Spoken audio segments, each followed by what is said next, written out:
diyan sa magandang pastulan ng Basan at Galaad. Magpakita ka sa amin ng mga kababalaghan tulad noong ilabas mo sa Ehipto ang iyong bayan. Wala nang ibang Diyos na tulad mo. Pinatatawad mo ang mga kasalanan ng nalabi sa bayan mong hinirang. Hindi ka nagkimkim ng galit. Hindi ka nagkimkim ng galit. Sa halip ay ipinadarama mo sa kanila ang tapat mong pagmamahal. Muli kang mahahabag sa amin. Lilimutin mo ang pagkakasala namin at ihahagis sa kalaliman ng dagat. Ipamamalas mo ang iyong katapatan sa Israel at ang walang maliw na pag-ibig sa angkan ni Abraham, gaya ng iyong ipinangako sa aming mga magulang mula pa ng unang panahon. Ang salita ng Diyos.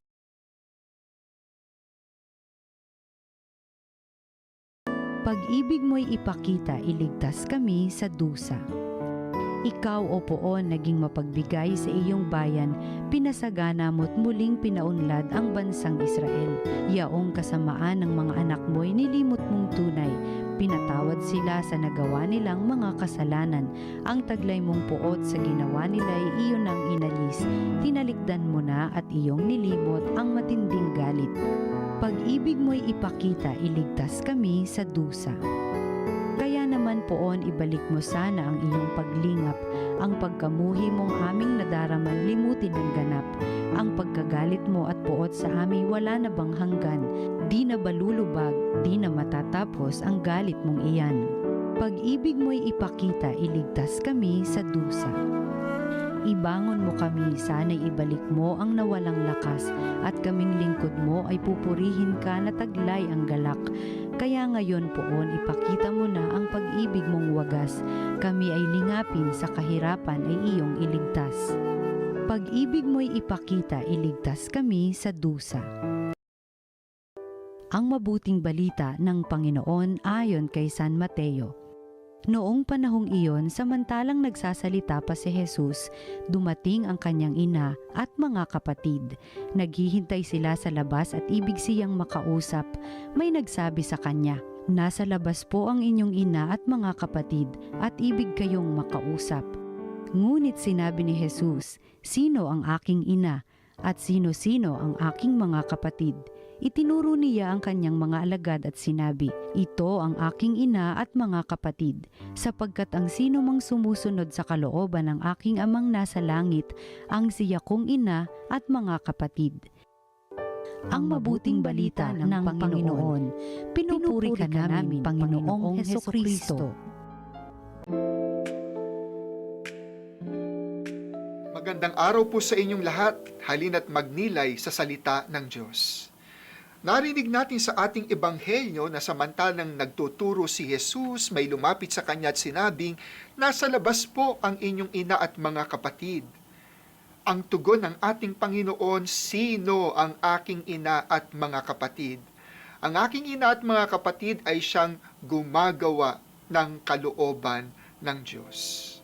Dito makikita natin na mali yung interpretasyon na dinidisown ni Jesus ang kanyang ina. Hindi, mahal na mahal ni Jesus ang kanyang ina. Pero dito nakita natin, pinalalawak ni Jesus. Pinalalaki ni Jesus ang kanyang pamilya. Na ang kanyang pamilya ay hindi lang yung kanyang biological na pamilya. Kung hindi, isinasama tayong lahat. Sapagkat mula dito ay binuksan niya ang kanyang pamilya at inako niya tayo, kaya tayong lahat na gumagawa ng kalooban ng Diyos, kabilang sa pamilya ng ating Panginoong Hesus. Ginagamit din ito para siraan ng ating Panginoon. Tingnan mo, may kapatid, hindi siya nag-iisang anak, may kapatid siya. Pero sa tradisyon ng mga Hudyo, alam niyo po ba na kahit magpipinsan ang turing ay kapatid? Kamag-anak ang turing at pakilala ay kapatid. Kaya huwag kayong maniwala doon sa sinasabing maraming anak si Maria, no? Biological, hindi. Sapagkat ang pamilya ang turing ng bawat magkakamag-anak Sa mga pinsan partikular, kapatid, pawang sariling kapatid. Ngayon, ano ang hamon nito sa atin? Ang hamon nito sa atin ay upang buksan ang ating mga pamilya rin, na kilalanlin o kilanlin na ang pamilya natin ay hindi lang yung pamilyang nakagisnan natin, tatay ko, nanay ko, mga kapatid ko. Tama, mahalin natin sila. Tama na bigyan natin at pag-ukulan natin sila ng pagpapahalaga. Pero alam nyo ba, tunay na nilagay tayo ng ating Panginoon sa setup ng isang pamilya because that family will be our school of life. That family should teach us how to love, how to become a children of God, how to be a family. But the intention of God is it has to start somewhere, and it will start in our own family. But that our own family should lead us to the bigger family. And what is that? The church.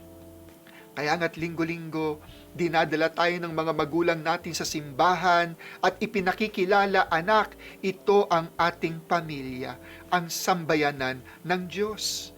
Kaya nga't sa loob ng simbahan, ang tawag natin sa bawat isa, brothers and sisters, magkakapatid lahat tayo.